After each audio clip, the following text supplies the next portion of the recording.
Never squander a good crisis. To paraphrase Rahm Emanuel and Hillary Clinton, and I'm sure many other statists who are interested in increasing the purview of government over individuals and their lives. It's the sort of thing where politicians respond to problems with prepackaged and ready-made legislation that would invade people's lives even further.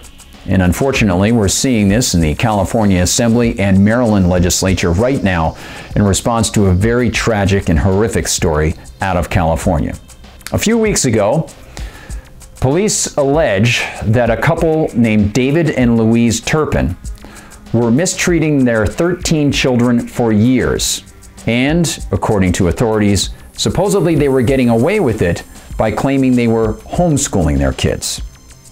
The response from the California Assembly and also from the Maryland legislature is, of course, not to look at what the state already did wrong, but instead to invade the rights of homeschoolers.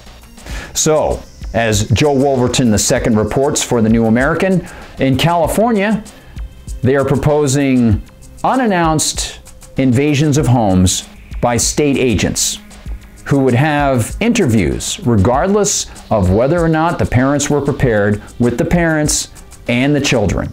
And state control over homeschool communities, where people often get together to hire teachers to teach larger groups of kids that are homeschooled. It's a similar sort of thing in Maryland, and it's the kind of thing that unfortunately overlooks what appears to be an oversight on the part of the California government.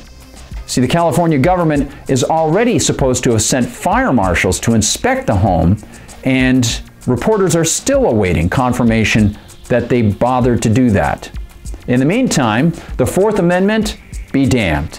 Yes, the Fourth Amendment, which requires a judge to issue a warrant on the judge's decision that there is probable cause for police to enter a home, will be overlooked under this new statute proposed in California and proposed in Maryland.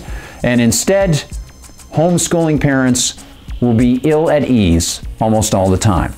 Now, why is this happening? I think it's fairly obvious to people who have been noting the rise of homeschooling and its popularity since it was decriminalized around the United States in the 1990s. Homeschooling is outperforming public schooling. The taxpayers who are keeping their kids at home and still paying their taxes are outperforming the teachers who are receiving their money. We're seeing this as, according to the Washington Times, on standardized tests, homeschooling students outperform public school students 80% of the time. National Spelling Bee winners are dominated by homeschoolers. And even on SATs and ACTs, homeschoolers are performing better than public school students.